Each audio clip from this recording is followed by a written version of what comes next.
Hello everyone, once again welcome to my YouTube channel. आज 12th RBSC की poem है जिसका नाम है the noble nature. The noble nature का मतलब होता है उत्तम स्वभाव। यह पोयम बेन जॉनसन के द्वारा कंपोज की गई। इस पोयम में पोएट ने नेचर से दो एग्जाम्पल्स लिए हैं। एक ओक ट्री जिसे हिंदी में बलूत का पेड़ कहते हैं और एक लिली फ्लावर जिसे कुमुदिनी का फूल कहते हैं। तो ये दो एग्जाम्पल नेचर से लेकर के पोएट ने इस पोयम में यह बताने की कोशिश की है कि लंबा जीवन हो लेकिन बिना किसी उपलब्धि के हो तो वह जीवन बेकार है। जीवन छोटा हो, उस छोटे से जीवन में अगर उपलब्धियां भरी पड़ी हो तो वह जीवन ज़्यादा अच्छा है। तो सबसे पहले हम देखें कि इस पोयम में पोएट ने किस लिटरेरी टर्म्स का यूज किया है। एक बहुत ही इम्पॉर्टेंट चीज़ मैं आपको बता रहा हूँ। लिटरेरी टर्म्स को हिंदी में साहित्यिक शब्द कहते हैं। जैसे यहाँ पर है द नोबल नेचर, इसको हिंदी में हम कहते हैं उत्तम स्वभाव। अब पोएट ने यहाँ पे नेचर वर्ड का यूज किया है और नेचर को हम पन कहते हैं। नेचर का मतलब है यहाँ पर जो मैंने आपसे कहा कि लिटरेरी टर्म यानी कि साहित्यिक शब्द। इस पोयम में पोएट ने नेचर शब्द का यूज किया है और लिटरेरी टर्म, जिसमें लिटरेरी टर्म की बात कर रहा हूँ तो मैं ये कह रहा हूँ कि यहाँ पर पोएट ने यानी इस पोयम में पोएट ने पन का यूज करा है। पन एक साहित्यिक शब्द है। पन को हिंदी में हम कहते हैं श्लेष अलंकार। ये श्लेष अलंकार है ये। अब श्लेष अलंकार किसे कहते हैं? वह शब्द जिसका उच्चारण एक हो, स्पेलिंग एक हो लेकिन अर्थ में अंतर आए, उसे हम अंग्रेजी में पन लिटरेरी टर्म कहते हैं और हिंदी में श्लेष अलंकार कहते हैं। श्लेष अलंकार साहित्यिक शब्द है ये। तो इस पोयम में नेचर का मतलब क्या है? प्रकृति। दो तरीके की, मानव की प्रकृति, मानव का स्वभाव, और यह जो प्रकृति है, यह जो वातावरण है, यह जो कुदरत है, इसके ऊपर। तो एक नेचर के दो अर्थ निकल गए। एक तो हो गया human being nature, human being nature, और ये जो दूसरा है वह है नेचर, वह प्रकृति, ये वातावरण। आप जो ये पूरा का पूरा कुदरती जो चीज़ें देख रहे हो, तो ये एक शब्द के दो अर्थ निकले। तो जब किसी शब्द का उच्चारण एक हो अंग्रेजी में और स्पेलिंग भी एक हो तो उसे हम पन कहते हैं यानी श्लेष अलंकार कहते हैं। तो ये इसमें एक इम्पॉर्टेंट चीज़ मैंने आपको बताई। अब हम समझते हैं कि इस पोयम में ऐसा क्या है, आखिर इस पोयम के माध्यम से पोएट हमें क्या कहना चाह रहा है, क्या बताना चाह रहा है। इस पोयम में जिसका नाम है द नोबल नेचर, पोएट ने नेचर से दो एग्जाम्पल लिए। एन ओक ट्री जिसे बलूत का पेड़ कहते हैं और लिली फ्लावर जिसे कुमुदिनी का फ्लावर कहते हैं। अब आप समझो कि पोयम में पोएट ने दो नेचर से एग्जाम्पल लेकर क्या समझाने की कोशिश की है। तो पहले हम देखें ओक ट्री और फिर है उसके बाद लिली फ्लावर।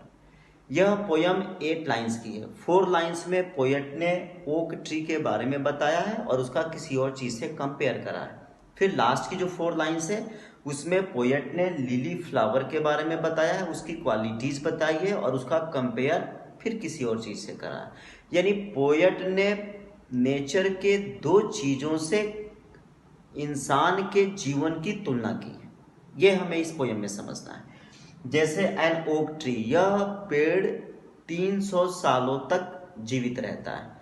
यह शुष्क रहता है, न तो इसमें फ्लावर्स होते हैं और न ही इसमें फ्रूट्स होते हैं, न ही इसमें लीव्स होती हैं, और यह लास्ट में एक लॉग के रूप में यानी लकड़ी के लट्ठे के रूप में गिर जाता है। ये बात बताई गई है बलूत पेड़ के बारे में। यह एक जंगली ट्री है, फॉरेस्ट का ट्री है जिसकी ज़्यादा कोई यूटिलिटी नहीं है, ज़्यादा कोई उपयोगिता नहीं है। तो कवि क्या कहना चाहता है, पोएट क्या कहना चाहता है? अब बलूत का जो पेड़ है वह 300 सालों तक जीवित रहता है और वह किसी काम का नहीं होता, न तो छाया दे पाता है, न फल दे पाता है, शुष्क रहता है। यहाँ तक कि इसकी जो लकड़ियाँ होती है वह भी किसी काम नहीं आती। तो पोएट यह कहना चाहता है, इससे उसने पोएट ने इस ओक ट्री की तुलना इंसान के लंबे जीवन से की।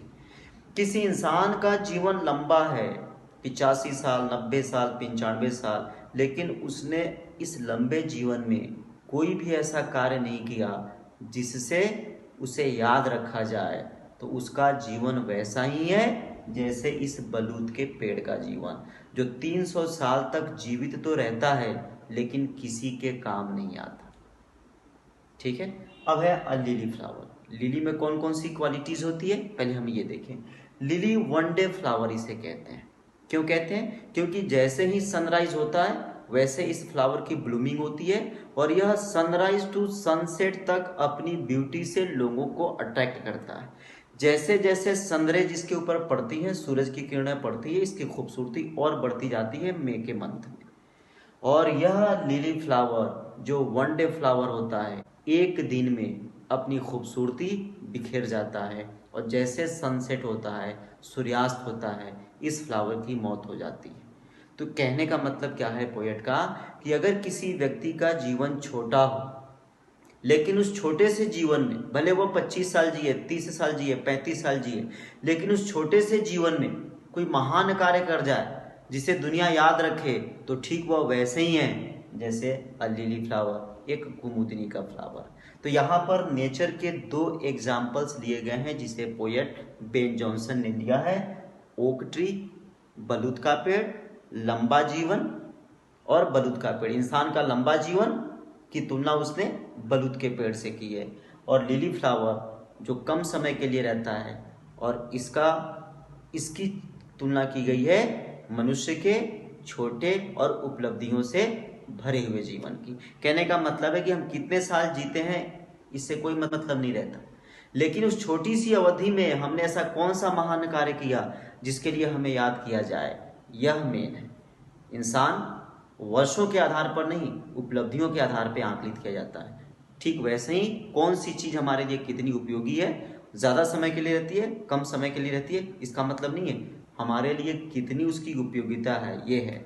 तो ये आज हमारी पोयम थी 12th की, द नोबल नेचर। अब इसमें जो क्वेश्चंस आते हैं वो कहाँ से आते हैं? तो क्वेश्चंस आते हैं स्टैंजा के बीच में से, फाइंड आउट आते हैं। उसके बाद इसमें इसकी थीम पूछी जाती है, सेंट्रल आइडिया पूछी जाती है, समरी पूछी जाती है। लेकिन स्पेशली जो इंपॉर्टेंट मैंने क्वेश्चन बताया कि 4 और 4 8 लाइन्स की जो पोयम है उसमें जो डिफिकल्ट वर्ड्स हैं वहाँ से फाइंड आउट 100% पूछा जाता है। एक कोई स्टैंजा आएगा पोएम वाले पोर्शन से और उसमें से आपके 3 क्वेश्चंस आएंगे, एक 2 मार्क्स का आएगा और बाकी के जो क्वेश्चंस होंगे वो 1 मार्क्स के आएंगे, यानी 4 मार्क्स के स्टैंजा से। और फिर उसके बाद क्वेश्चन आंसर से अलग सेक्शन से प्रश्न पूछे जाते हैं। तो ये हमारा आज का जो पोएम था आरबीएससी 12th की फर्स्ट पोएम है जिसका नाम था द नोबल नेचर, जिसको हिंदी में कहते हैं उत्तम स्वभाव। तो आई होप यह पोएम विद एक्सप्लेनेशन आपको अच्छी लगी होगी। तो keep commenting, liking, subscribing, sharing. Thanks for watching me. This is Vineet Srivastava.